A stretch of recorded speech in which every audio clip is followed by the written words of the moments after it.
So I think I finally got the door where I want it. We can open the door and close the door. I still got some sagging. You can probably see this flex a little bit right here. These two plates came with the kit,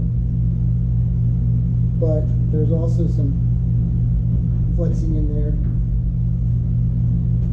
So there's more reinforcing required, especially when we put on all of this stuff.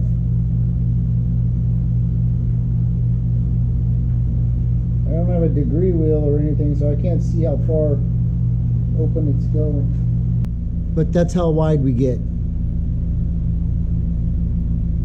The blue bucket, that's the temporary seat, just to make sure I can get in and out, and anybody else can get in and out. So all of that bending and all of that,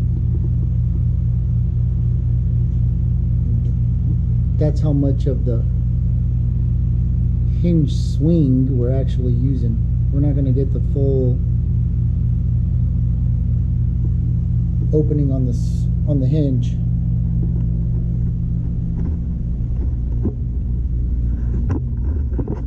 And I've clearanced all of this.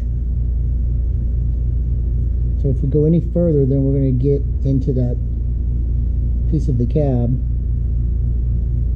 I thought about trimming stuff back, but then we're going to get into the actual door seam, so there's really no need.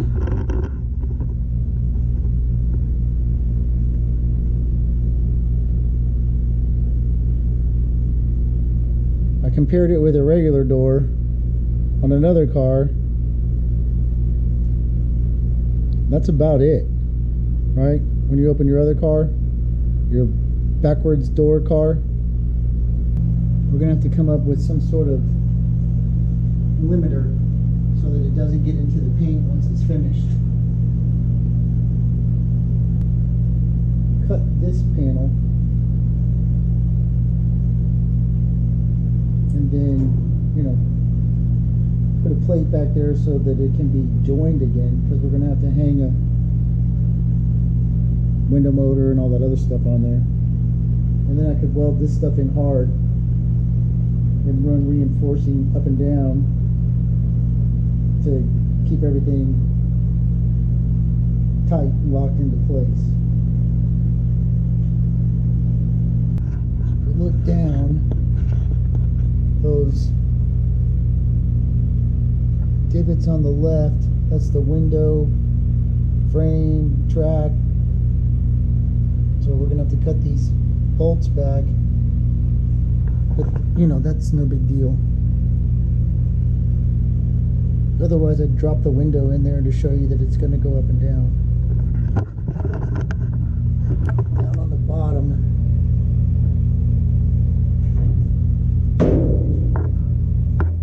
they're just on the edge of it.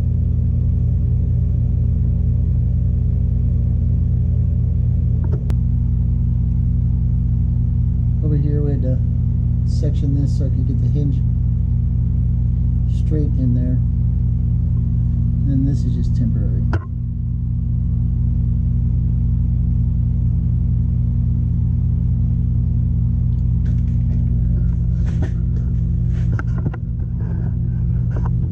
I want to say I probably had the door off and on about, I don't know,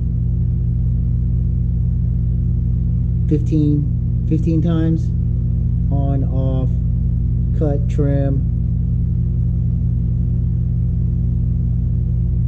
The more you bend the hinge, the shorter this part gets. First time it was all the way here, and then the bending, we ended up coming back this far.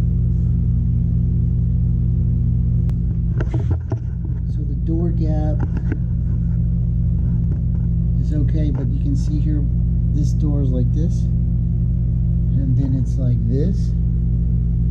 So, you know, we're gonna have to work on that.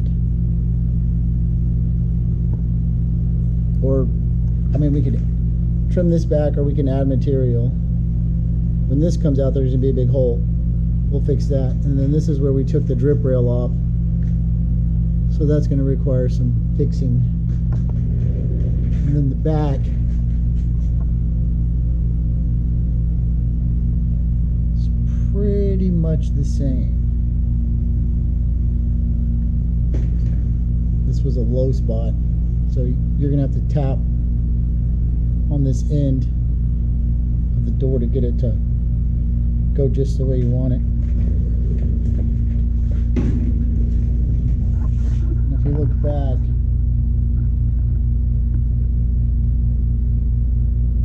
along the line, we're pretty close, right?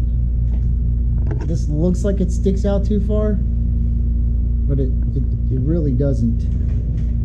I mean, I'm going to tap it in a little bit, and then we're going to clean it and make it look nice.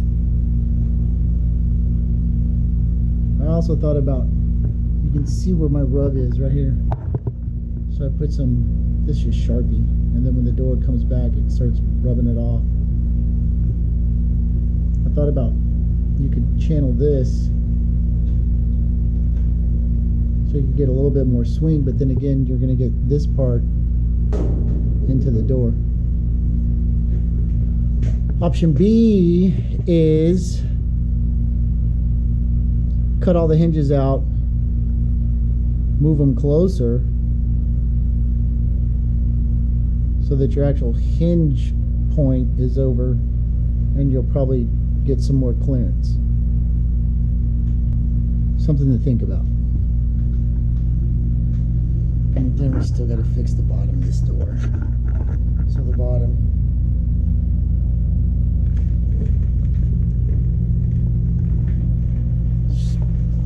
pretty rusted up.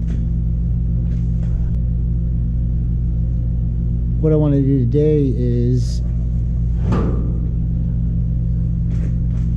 we're going to fit the window system in, and then I'll figure out where I want to section this so I can hard weld all that and then reinforce that side of the door so I don't get any droops.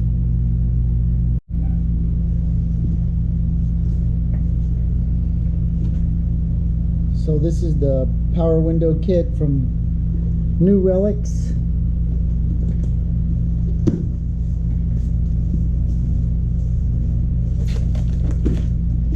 Comes with all of the wiring. It's got instructions. The good part is it says 36 to 46 Chevy Truck.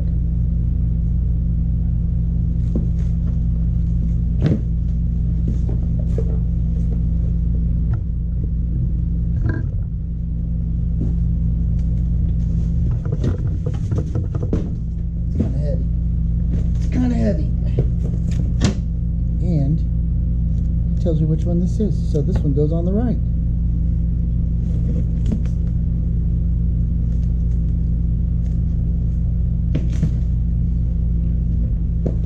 There's different options for switches. So the switch we're going to use is this one. So the actual window crank, hold on. They make their own. So the actual window crank just slides on there, and that's going to be our switch.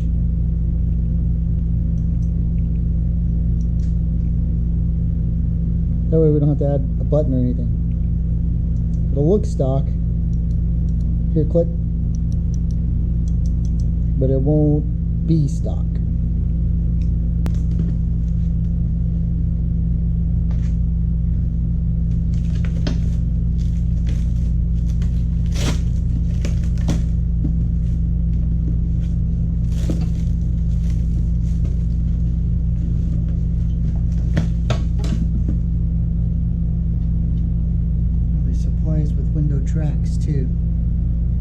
Cool.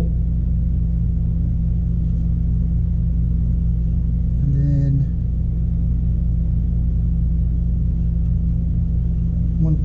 this is for the this is for the window. This is for the arms.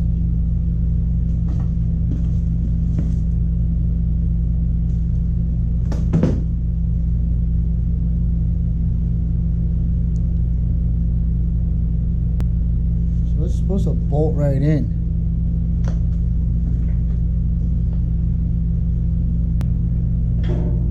They say right away it's going to require some mods. So this thing is bent over 90 degrees, this lip. It's going to offset a little bit, right? But then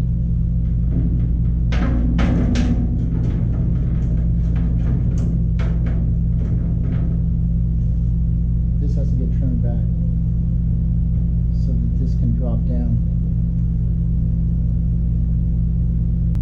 So I think we have plenty of room for our locks and stuff over here.